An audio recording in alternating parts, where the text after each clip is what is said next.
Terapia social, nesta semana, aborda um tema polémico. Gostos musicais. Como vocês ouviram, o tema desta semana é gostos. Gostos musicais. Eu só estava a dar realce aos gostos, que é bastante mais polémico do que gostos musicais. Eu posso ficar com os musicais? Está bem, eu fico com os gostos, tu ficas com os musicais. E vamos ver o que é que vai sair do episódio desta semana. Terapia social traz-vos Gostos musicais, durante mais ou menos uma hora. Bora lá!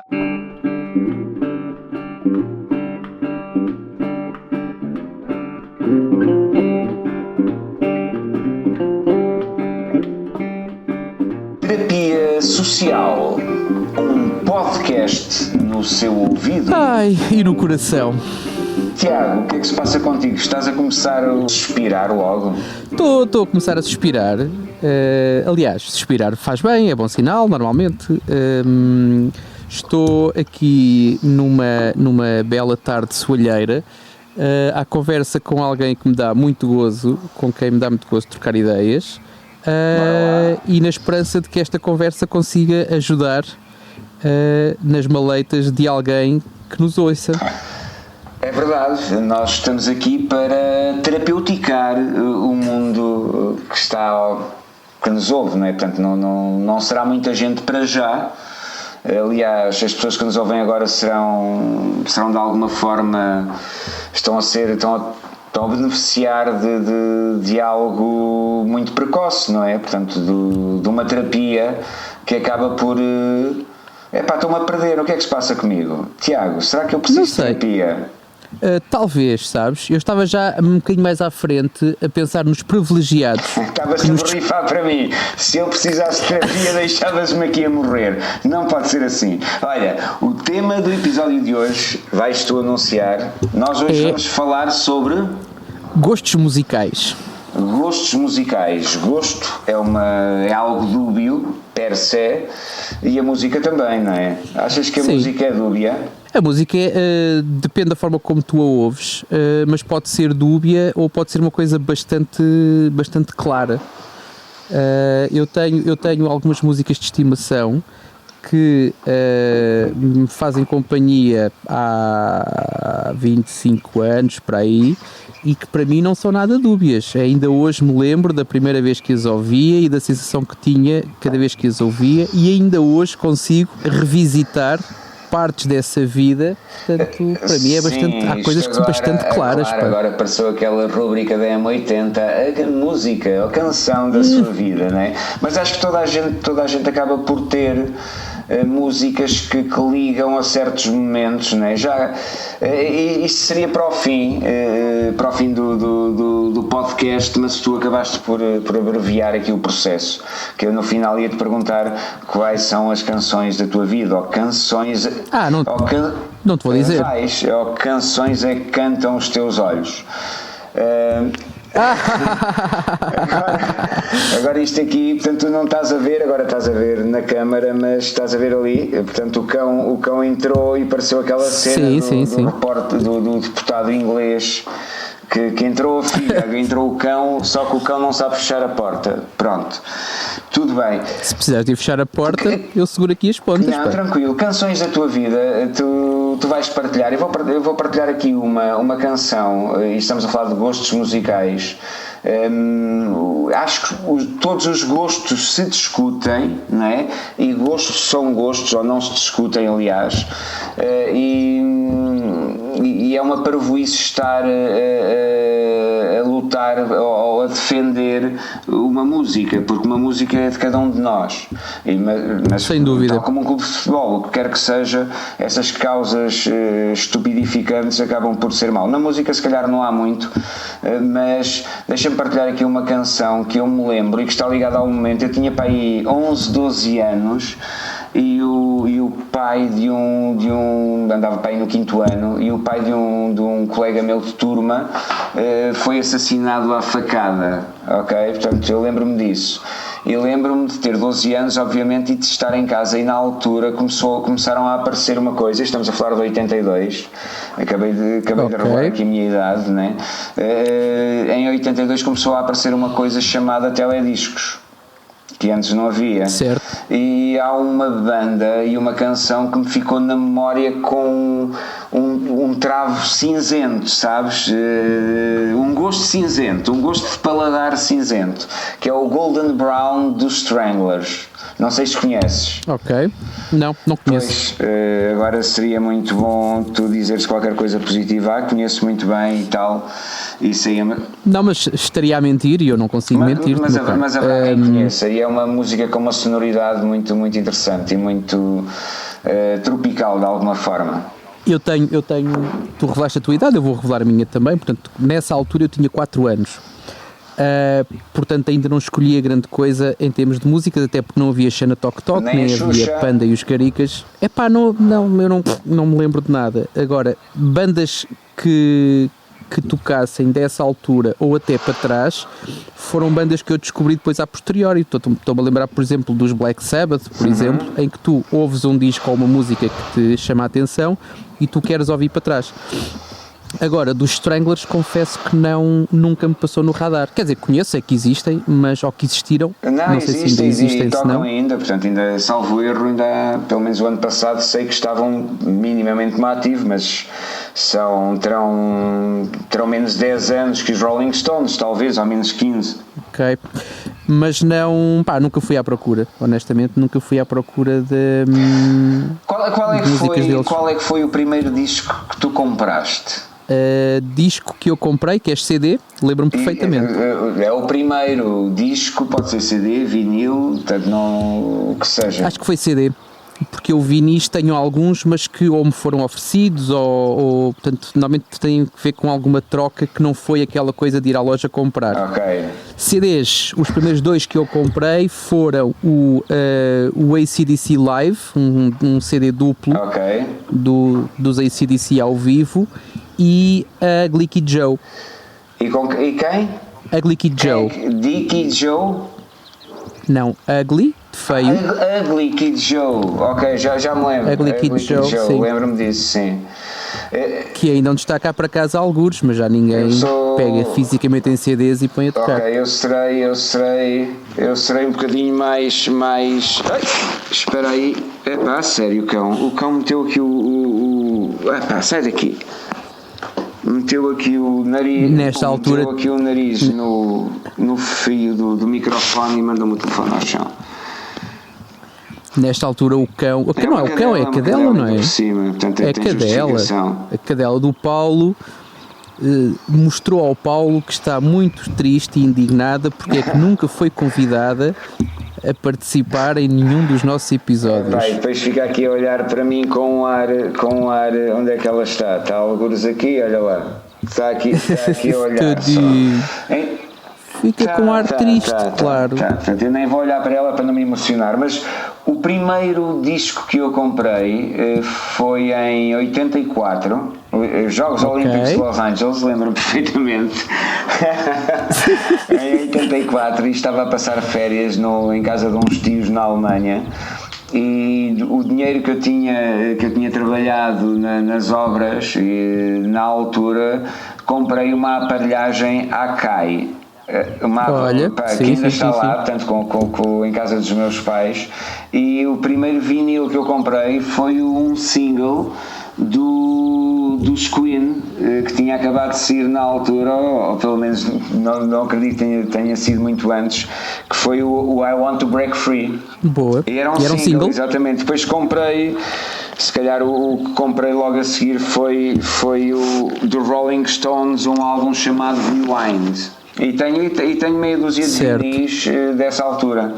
Que conservas ainda? A minha chatice com os vinis é que eles se riscavam. Pá. É um facto. Era uma chatice. Eu lembro-me quando comecei a usar CDs, que aquilo era. Também se riscam, não é? Mas é muito mais complicado riscar um CD do que riscar um vinil. Então, e tu de música, tu tens. Há aqui uma coisa que me dói muito a mim. É que o meu ouvido tem a sensibilidade a um paralelo. Sim, olha, mas isso estamos de acordo, não temos divergência também nesta és parte. moco musicalmente falando? Sou e adoro, ser pá. moco. Sim, porque aquelas pessoas. Eu lembro-me de entrar no carro, deixa-me pensar, já prescreveu, portanto posso falar sobre isto. Uma altura em que os CDs eram muito caros. Tipo 3 contos. Aquilo que eu. Exatamente, pá, e 3 contos cada um. E eu consumia muita música, portanto, e não ganhava dinheiro suficiente para tudo o que fazia e para comprar todos os CDs que queria ouvir. Na altura não havia YouTube, não havia Spotify, não havia nada disso, portanto, eu também acredito que este podcast seja seguido por pessoas mais ou menos. Exatamente. Mas eu trocava correspondência com a malta do outro lado do oceano, Estados Unidos, Canadá e não sei o quê, e eles mandavam umas músicas em MP3. Na altura não se descarregavam MP3 no Pirate Bay, mas eles enviavam umas músicas e eu depois compilava aquilo num CD para eu poder ouvir no carro, para poder, na altura tinha um Discman também, não me lembro muito bem, mas aquilo que acontecia era. E eu lembro-me muito bem de, a dada altura, um colega meu entrar no meu carro, eu pus música a tocar e ele olhou para mim: gravaste isto do MP3, não foi? Epá, e eu olhei para ele e fiquei assim: o que é que tens a ver com isso? Se isto gravou de MP3, se não gravou? E a resposta dele foi: nota-se logo, pá, a compressão, isto é MP3. E eu nesse dia tive a certeza que ser duro de ouvido me faz poupar imenso dinheiro, pá, porque eu não preciso de comprar coisas muito tecnicamente, eu não, sou muito insensível para isto, ou seja, eu gosto, gosto de comprar e gosto de comprar material que seja prático para mim. Eu tenho uns headphones muito caros, porque me cortam o ruído. Agora, eu não preciso daquela clareza e daquela, não, pá, desde que toque, desde que não distorça, está ótimo para mim. Sou do teu clube, ao fim e ao cabo, também sou duro de ouvido, e isso acaba por nos dar, de alguma forma, uma certa inocência que é boa, e que toda a inocência é boa, de alguma forma, quando ouvimos música, porque se tu fores um melómano ou alguém que identifica os meios tons no ladrar de um cão, ou diz aquele cão está a ladrar em dó e agora fez um dó sustenido quando lhe pisei o pé. Há pessoas que chegam a esse ponto, quando estão a ouvir música, acabam por não estar a ouvir música de uma forma inocente, a receber a emoção. Estão a avaliar. Reféns do conhecimento, não é? E a ignorância é uma ignoria. Temos que registrar esta palavra, Tiago, ignoria. Vai, rápido. Sabemos que alguém na América Latina se chama Ignoria Maria. Não, eu acho que a ignorância é uma bênção nesse sentido, não é? Sem dúvida. Olha, eu lembrei-me de outra história muito, e que está muito relacionada com o que tu acabaste de dizer, da mesma pessoa. A mesma pessoa que entrou no carro naquele dia, no meu carro, e me disse aquilo. Nós estávamos os dois a assistir a uma banda a tocar. Eu na altura trabalhava eu trabalhei muitos anos com bandas e tenho algumas histórias giras sobre a minha dureza de ouvido em relação à minha relação com essas bandas. Passou a ser, mas primeiro fui gozado, como é óbvio, portanto mas pronto, lá chegaremos. Eu lembro-me de estar ali e um dos músicos convidados, que era o Filipe Mendes, o Phil Hendrix, muito conhecido, e que toda a gente o idolatrava como um grande guitarrista, e pela história que ele tem, pelo percurso que fez, e portanto ele tinha um currículo invejável.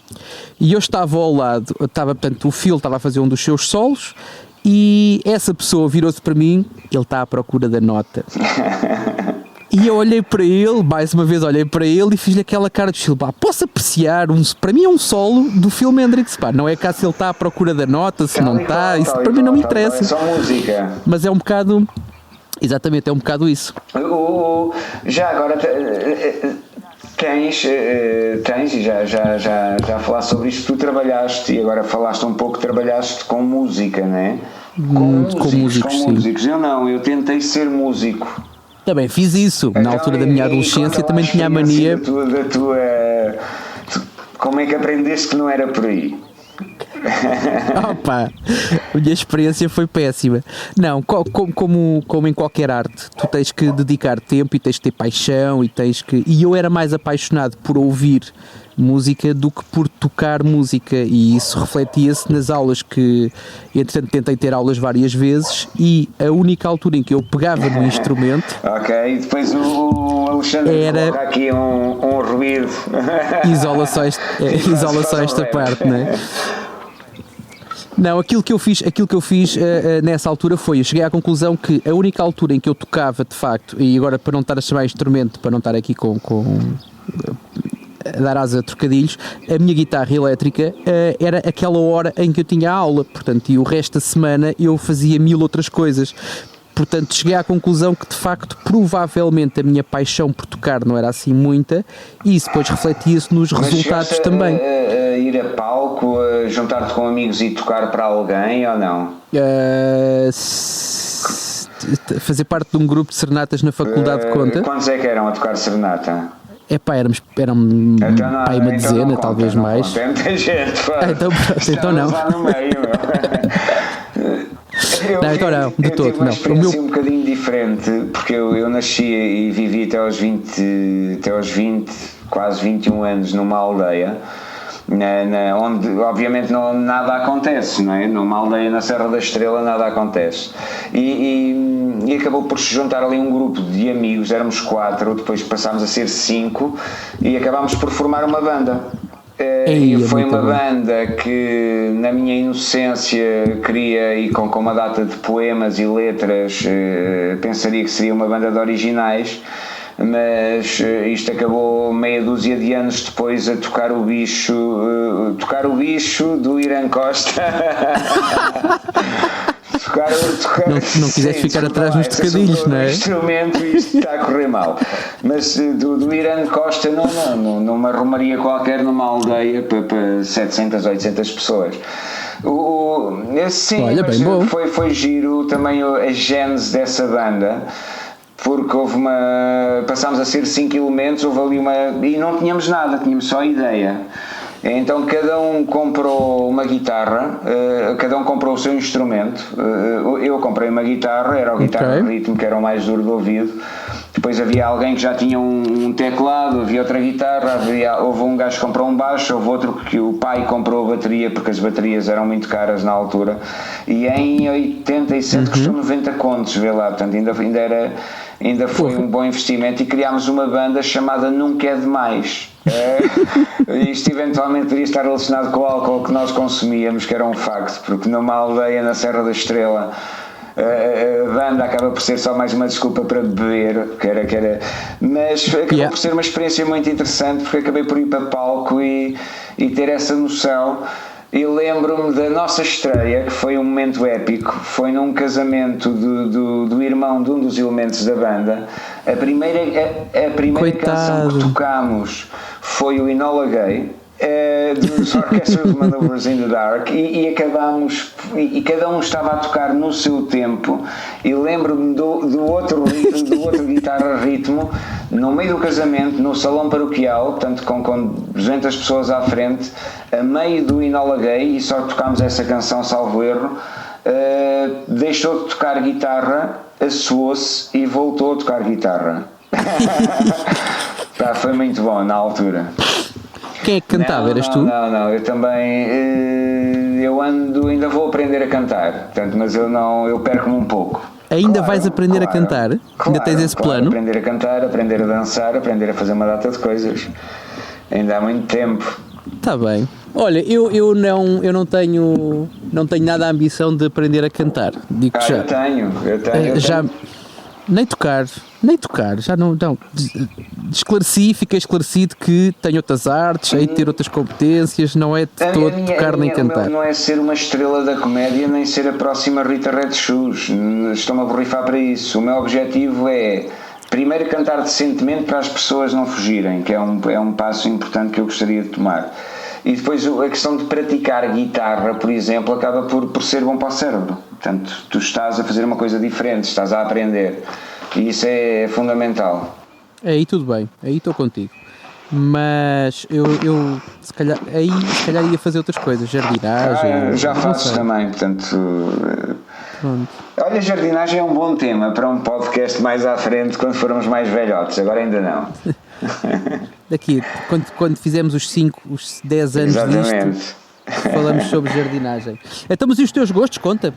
Quais são as tuas 3 bandas de eleição? Não tenho nenhuma banda de eleição. Eventualmente posso ter canções de eleição ou canções que ficam para sempre. Porque eu já ouvi muita música clássica, comecei a ouvir aos 12 anos heavy metal e hard rock acima de tudo, e fui um bocadinho demasiado metaleiro, se calhar até aos 18 talvez, e a partir daí os horizontes começaram a abrir mais. Eu acho que a música tem a ver com um momento. O Pisca-Pisca da Micaela pode ser a música perfeita para aquele momento. Ou as 4 estações do Vivaldi, ou o que seja.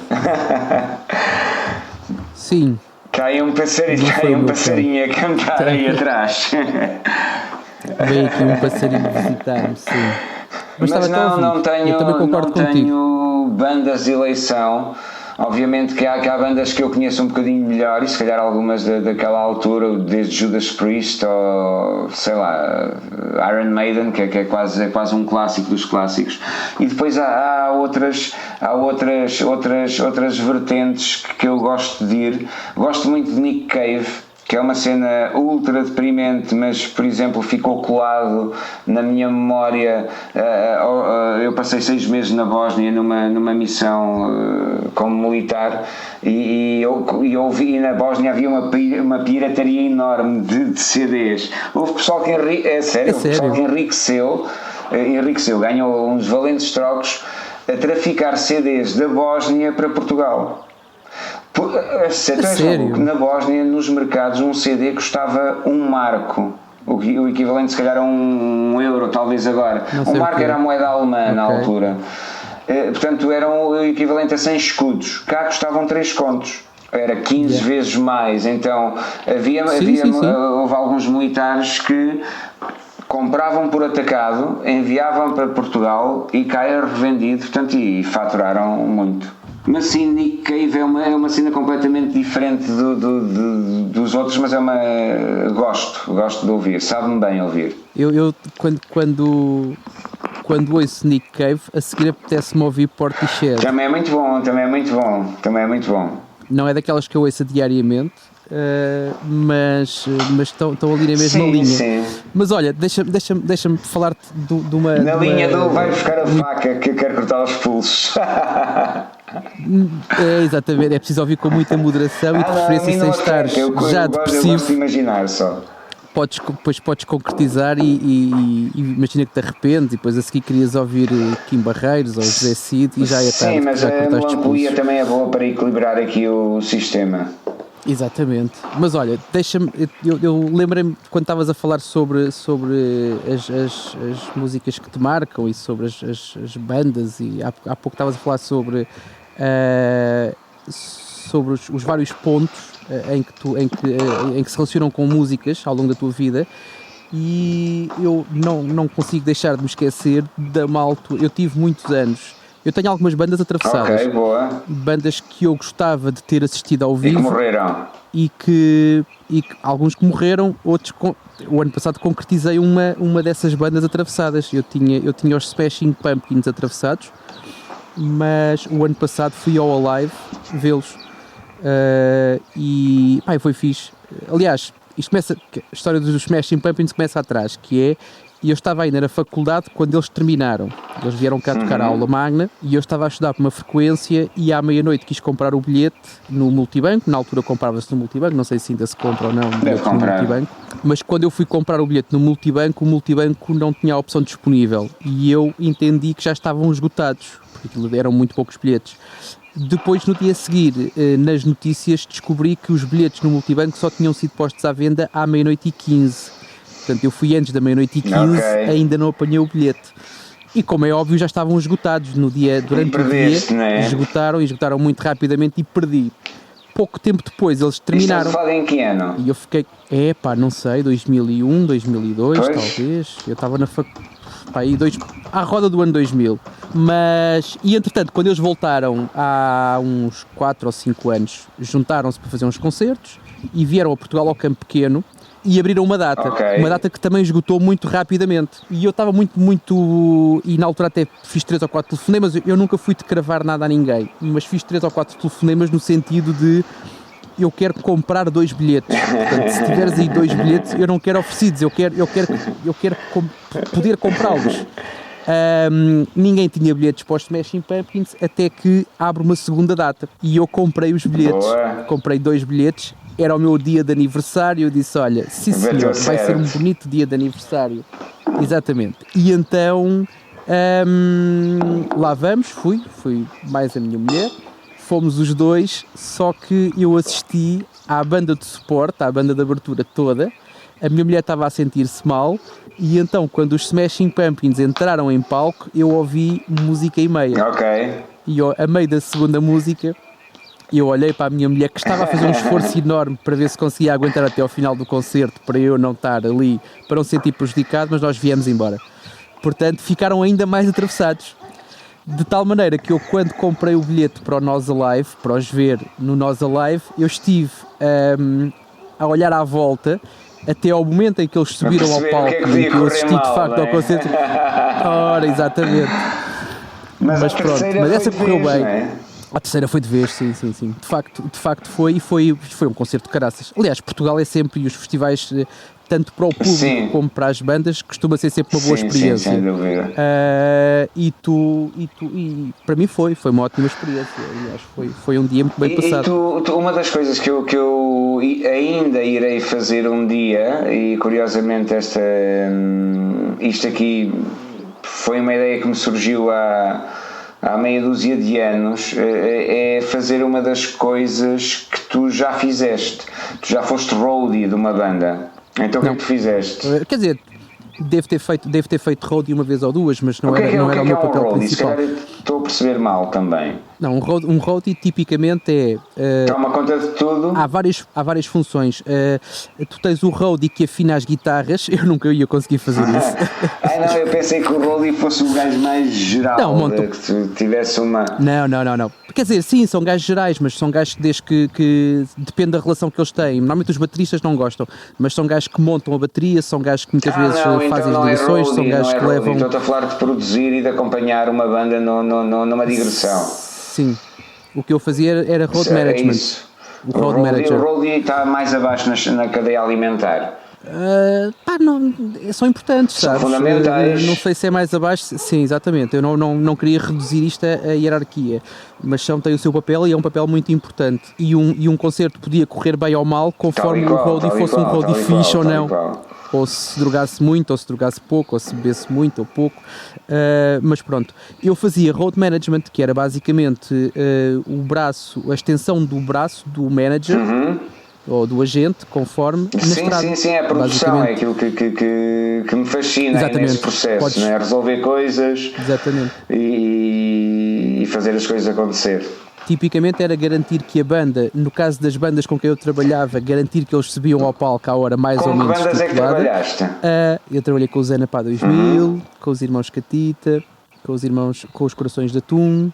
Este era o fundamental. Depois tive outros episódios, cheguei a trabalhar com os de Olinda, com os Zé Cid, mas isso foram episódios pontuais. Okay. O grosso dos concertos que fiz foi sem dúvida alguma com as bandas. E qual é que é a história mais estranha ou divertida que tu podes partilhar?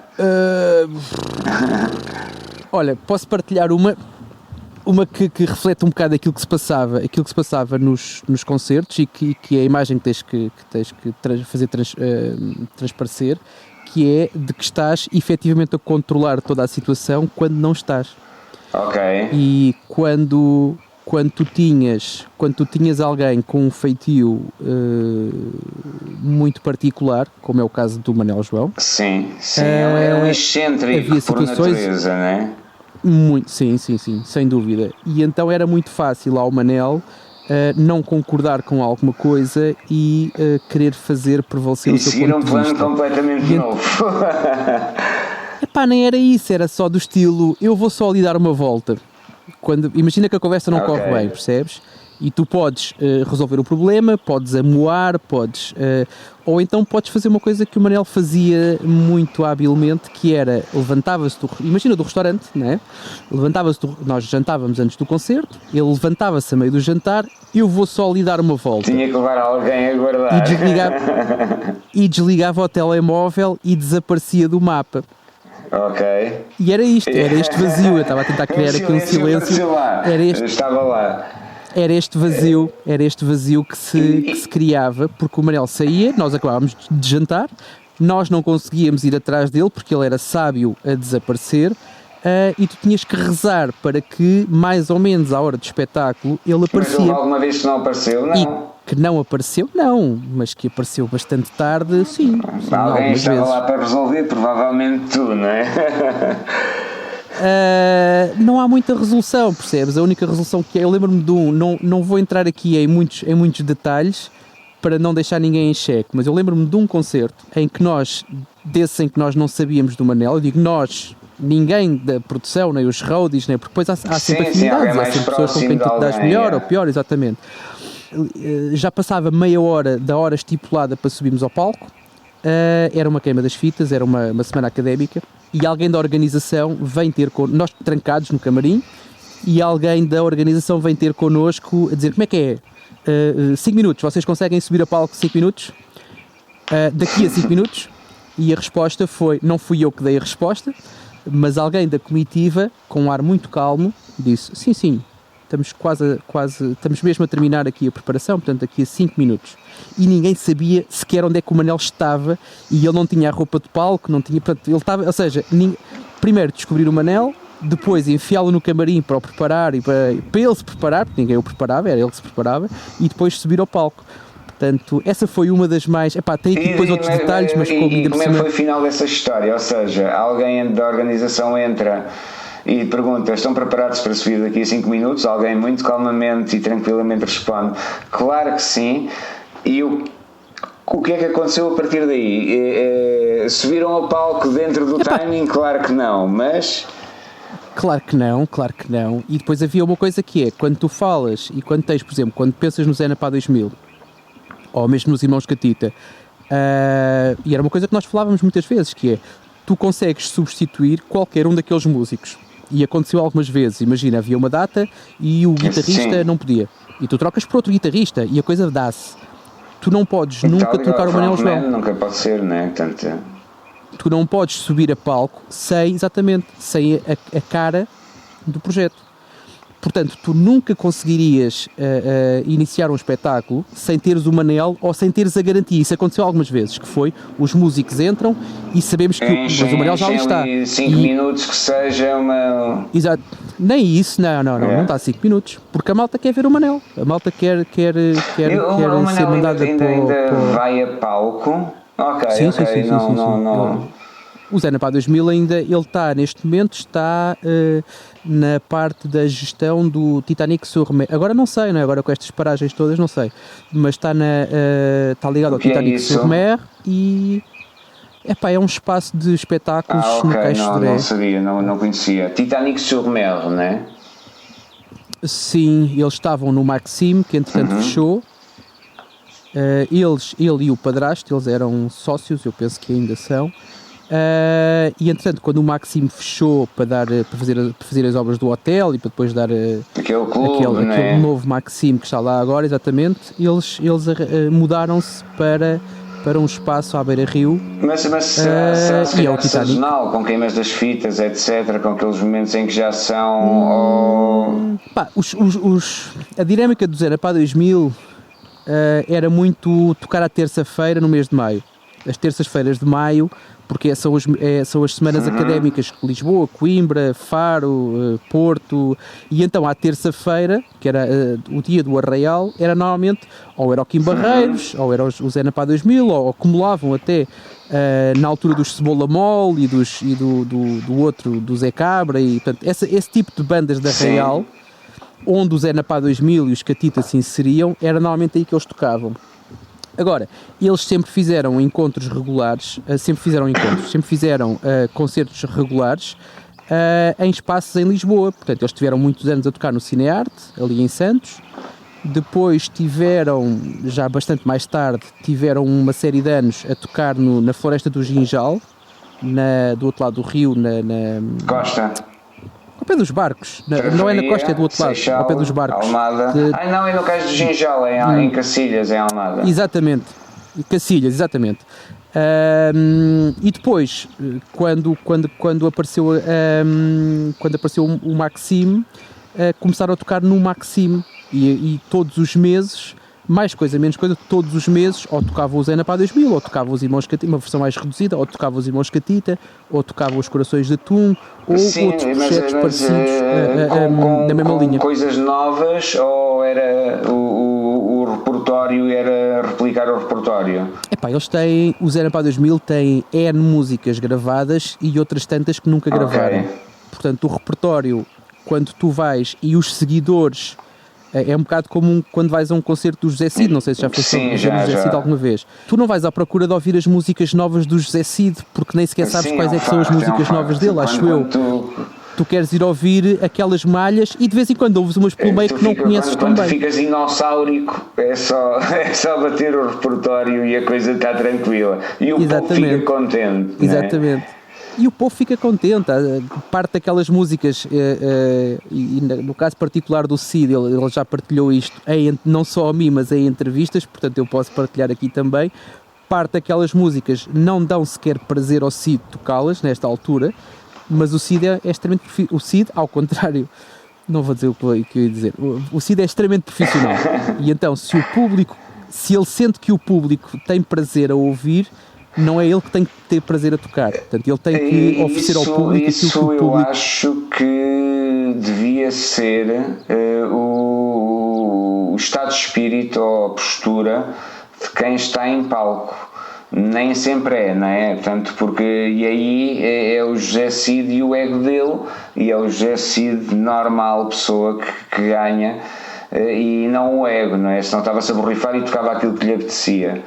Portanto, é um bocadinho Exatamente. Por aí. O José Cid, tu falaste agora, e estamos a falar de gostos musicais, eu também, o José Cid acaba por ser um gosto musical nacional, de alguma forma, não é? Pelo menos é cultura. Sim. Eu lembro-me de um episódio do José Cid, eu sei que falei com ele por causa de um programa qualquer onde eu trabalhei, por telefone, mas e logo a seguir lembro-me de um episódio onde num programa chamado A Revolta dos Pastéis de Nata, onde o José Cid era um dos entrevistados e o outro entrevistado era o primeiro deputado assumidamente homossexual a ser eleito para a Assembleia da República, que era o Miguel Val de Almeida. Okay. E na altura havia o Boinas ofereceu um pastel de nata a cada um, porque era a cena do programa, e o José Cid ficou tão revoltado com o facto do outro ser homossexual, ou seja, havia ali alguma homofobia no ar, uma cena assim até mesmo awkward completamente. E enquanto o Miguel Val de Almeida estava a falar, o José Cid passou-se e esmagou com um murro o pastel de nata em cima do CD ou do disco de ouro que o Boinas tinha acabado de dar, uma cena assim, de raiva só para deitar para fora, porque aquilo que o outro estava a dizer provavelmente não, eu não me lembro dos detalhes, mas foi, eu gostava de rever essa VT, não é, esse vídeo, porque é um momento de televisão, mas mesmo muito bom, tudo muito estranho, mas muito bom. Será que o YouTube tem isso? Duvido, não sei se tem, não sei, eu não procurei. Agora nós temos 2 ouvintes que também têm mais que fazer e provavelmente também não vão procurar, teremos que ser mesmo nós, não é? Quando nós tivermos muitos ouvintes, portanto, a gente recebe logo um mail a dizer: olha, está aqui o José Cid a esborrachar um pastel de nata em direto na televisão, com uma crise de homofobia. Qual é que é o músico que tu não gostas? Que eu não gosto? É fácil. Não gosto do GNR, não é um músico, é um banda inteiro. Sério? Todos? Não, marcou-me mais por uma razão simples. Eu nunca fui à bola com eles, nunca achei muita graça àquelas músicas, aquelas letras complexas. E, sim, pior do que isso foi quando eu lá tentei começar a tocar uma guitarra. A primeira música que me põe à frente para tocar. Dunas. Qual foi? São como divãs, Dunas, não é? Um exatamente. clássico. E então eu lembro já na altura muito reivindicativo. Na altura eu perguntei ao professor. Não há canções de jeito. Eu sabia a resposta, mas eu perguntei na mesma: tem mesmo que ser esta, não pode ser outra qualquer. E ele olhou para mim, portanto aquilo eram fotocópias que ele punha à frente, olhou para mim com aquela cara do estilo: achas mesmo que eu vou arranjar outra fotocópia só para ti? Portanto, come e cala-te. E então não, é das poucas bandas, sim, e já me cruzei, aliás, não tenho problema nenhum, já me cruzei com o Reininho antes e não... ele tem uma forma também muito particular de estar na vida e de se relacionar com os outros, mas nada contra, consigo perfeitamente partilhar uma refeição e partilhar uma conversa com o Reininho, não é nada pessoal. Não as músicas, não acho é? graça, não acho. Da mesma forma como não me fascinam os YouTube, por exemplo, aquela pancada com os YouTube. Os YouTube têm sempre alguma política envolvida com a Irlanda do Norte, com as causas do Bono,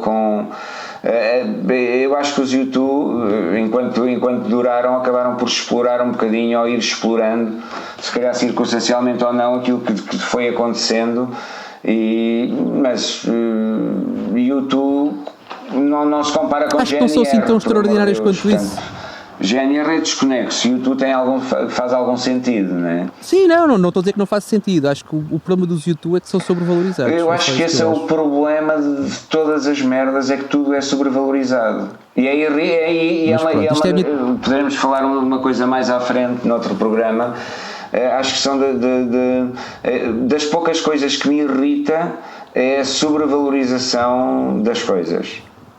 Já estou a tomar notas. Agora, relativamente à música, como tudo deve haver, há sempre coisas sobrevalorizadas pelas pessoas, em que tudo é muito bom, tudo é muito espetacular, é o que é. Agora, GNR de facto é só estranho, é engraçado, eu acho que é engraçado. Eu quando ia de carro e na rádio passava GNR, era das poucas bandas em que eu trocava de estação. Trocava mesmo de estação, não conseguia. E que terapêutica é que nós poderemos aplicar, aliás, quando este episódio estiver a entrar nos ouvidos dos nossos ouvintes, aquilo que vai acontecer é que estaremos todos ainda sobre esta influência virulenta do corona, não é? Estaremos aqui em quarentena à espera que a curva, eu nem sei se o pessoal quer que se faça a curva ou não. É um planalto. Pois, é um planalto. Daqui a pouco é uma meseta, não é?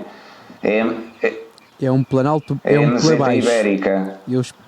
Tu deste isso em geografia no 6º ano, lembras-te? Pá, estou a tentar pensar, estou a tentar lembrar-me do que mas estou a confiar em ti. Aos vales lembro-me dos vales em U e dos vales em V, lembro-me dos planaltos. Gigante, portanto é uma cena maiorzinha. Não queremos já isso. Existe, é a meseta ibérica, é alguns aqui entre Portugal e Espanha, há uma meseta qualquer. Mas nesta altura, que música é que era? Aliás, 2 temas ou 2 músicas. Não é música. Não que eu não vou nessa. Eu vou vou prescrever uma terapia para quem nos ouve. Boa! Vou. Diga, doutor. A cozinhar, que é atendendo isto aqui depois varia entre o estado de cada um, mas para aquelas pessoas que já são pais, que já têm descendência, para quem é fértil, comprovadamente fértil. Comprovadamente fértil, não é? Ou então, pai, eu sou daquela opinião, pai é quem cria, pode até não ser fértil, mas pronto, estás a criar, és pai. Que é escolher 3 músicas que essas pessoas entendam que fazem sentido e apresentá-las aos seus descendentes, filhos, filhas, também pode, quem não tem filhos pode apresentar ao cão. E qual também, é o objetivo? O objetivo é tentar aquilo que eu tento fazer com as minhas filhas, umas vezes com mais sucesso, às vezes com menos, que é fazer com que eu tenho 2 filhas já as duas com idade ativa para poder ir para ir a um festival do Panda. Boa. A primeira já se despachou, já passou essa fase, portanto já está garantida. A segunda está a caminho de... felizmente não está nessa fase. Agora, eu consegui escapar-me até ver dos festivais do Panda, apesar de ter duas filhas, porque apesar delas ouvirem algumas músicas da Xana Tok Tok, e que não tenho nada contra, acho que sim, mas também foram ouvindo outras músicas e gosto e recordo com carinho quando a minha filha, ainda sem saber dizer as palavras todas, pegava no meu telefone ou apontava e pedia-me para pôr a tocar aquela da árvore. Da árvore? Qual é que é o tema da árvore? É o Fear of the Dark dos Iron Maiden. E porquê a árvore? Em que a capa é uma árvore, é o Eddiezinho montado na árvore, e é engraçado, ou quando vês a tua filha a cantar, mal e porcamente, como é óbvio, mas o Killing in the Name of dos Rage Against the Machine. É bonito, é dar-lhes, já está, é o tal equilíbrio. Estás a fazer um condicionamento espetacular. Haverá pessoas que estarão interessadas qual é que é o modus operandi. Eu dou este exemplo porque fiz algumas, até na altura, nas redes sociais, fiz algumas partilhas exatamente sobre alguns destes momentos. Qualquer dia ao Facebook há de me lembrar que há 5 anos eu fiz aquilo e publiquei aquilo e mais não sei o quê. Mas acho que é importante fazer o contraponto e eu lembro da Sónia Tavares dos Gift estar a dizer, eu não falo de funk brasileiro ao meu filho, porque é que ele só ouve funk brasileiro ou só quer ouvir funk brasileiro? Se calhar é porque ela não fala de outras músicas ao filho, não é? Pois, porque o miúdo vai para a creche 6 ou 7 horas todos os dias, não é? E tem essa influência também, tem a influência dos outros meninos. Não vai haver funk na creche, come on, então. Não quê? Então as educadoras fazem o quê, pá? Então as crianças a dormir com a fralda cheia, elas estão no funk, não é? Não, põem mesmo a tocar para as crianças, sim, faz parte. Eles têm alturas em que ouvem música. Mas funk não é música, e basta ouvir. Tiago. Pronto, ok. Mas pode haver casos onde isso seja confundido com a realidade e aconteça mesmo, não é? Põem coisas a tocar, sim. Mas pronto, mas isto para dizer então que numa tentativa de equilibrar aqui as odds... Deixa-me resumir aqui. Primeira terapia que tu aconselhas a quem tem filhos ou descendência é partilhar uma música ou uma canção com eles. 3 canções com eles. Uma é muito redutor, porque depois a pessoa passa a vida toda a escolher aquela música. Eu quando quero mostrar músicas às minhas filhas, nunca fico nem por uma, nem por duas, às vezes nem por 3, começam a ouvir umas atrás das outras. Exatamente, portanto, parece-me 3 um número simpático. Mas se acharem que devem apresentar mais músicas, façam-no.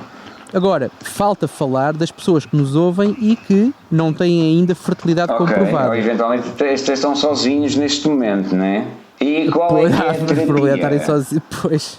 Para essas pessoas, cada um depois arranja a metodologia que encontrar, mas encontrem no vosso círculo de amizades coloridas, amantes, namorados, maridos, família, mulheres, também pode ser família ou não? Acho que não resulta tão bem, mas depende da relação que tu tenhas com a tua família, mas pode ser também, mas é basicamente aplicar a mesma fórmula. Certamente que as músicas serão outras, acredito eu, do que fosse as músicas a apresentar a um filho, mas a ideia é mais ou menos a mesma coisa, que é escolher as tais 3 músicas, apresentá-las e saborear a reação. Agora, pode ser muito positiva, negativa. Ocorreu-me aqui uma coisa que é um verso, salvo erro, do Carlos T, porque o Carlos T escrevia tudo o que era para o Rui Veloso, não é? Sabes o que aconteceu com o Carlos T e com o Rui Veloso? Não, vais-me contar. Não vou, também mas não porquê? sei. Essa por acaso não sei. Porque eles deixaram-se. Mas o Rui Veloso já não produz nada novo há uma data de tempo, presumo eu. Desde a altura em que se chateou com o Carlos T, ou o Carlos T com ele. Ok, fica aqui um mistério por resolver. Novamente, para os nossos 2 ouvintes, nós sabemos que vocês têm muito que fazer, mas precisamos mesmo que façam uma busca, que foi aquilo que falámos há bocado, e que descubram este mistério. Porque é que o Carlos T e o Rui Veloso já não dormem, liricamente falando? Não é que é? E a pergunta que eu te queria fazer era: há o verso do Rui Veloso que é não se ama, do Rui Veloso, o verso deve ser do Carlos T, não se ama alguém sim. que não ouve a mesma canção, salvo erro. Tu concordas com essa afirmação? Não, não concordo. Curto e grosso. Não, porque acho que quem definiu muito bem por acaso é alguém que também toca e que escreve músicas muito bem, que eu admiro, que é o Jimba. E o Jimba, uma vez, lá está, numa vez em que íamos ou vinhamos de um concerto, apenas os dois na mesma carrinha, tivemos conversa. Nós tínhamos conversas muito interessantes, mas houve uma altura que ele me resumiu o que são relações humanas, de uma forma, isto aqui em duas facadinhas pequeninas, que resolve isto tudo. Acima de tudo. Duas regras básicas: tu olhas para outra pessoa, seja colega, pode ser colega de trabalho, pode ser um colega, pode ser um amigo, pode ser alguém com quem tu queres relacionar emocionalmente. Exatamente. E a tua primeira reflexão é: os prós e os contras, os prós compensam os contras ou não? Acho que esta é a básica, não é? Sim, poderemos falar um dia destas primeiras impressões, que é um tema que eu gosto muito de explorar também. Eu sei, mas eu ainda não escrevi, não vou escrever agora, vou escrever no fim se não me esquecer. Esta é a primeira, portanto, olhas para alguém e diz assim: olha, os prós e os contras. Os prós compensam os contras? Sim. Não? Acaba logo ali. Sim, passas à segunda fase, que é olhares para os contras e perceberes se tu consegues tolerar todos os contras. E o exemplo que ele me deu, delicioso. Pá, imagina que a outra pessoa cheira mal dos pés e que tu, não suportas alguém que cheira mal dos pés.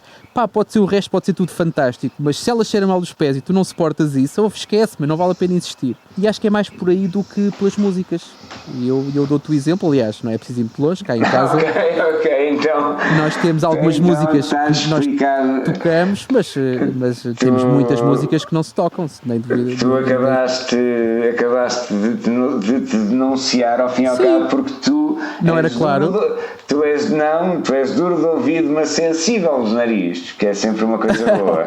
Não, a parte de cheirar mal dos pés foi só o exemplo que o Jimba, o Jimba que deu, Não, estou a falar cá em casa, o exemplo é, nós não ouvimos propriamente as mesmas músicas, na maior parte das vezes, mas damos-nos muito bem. Eu acho que é bom não ouvir as mesmas músicas, porque acaba por te dar outra variedade. E o cheirar mal dos pés é algo que é notório, não é?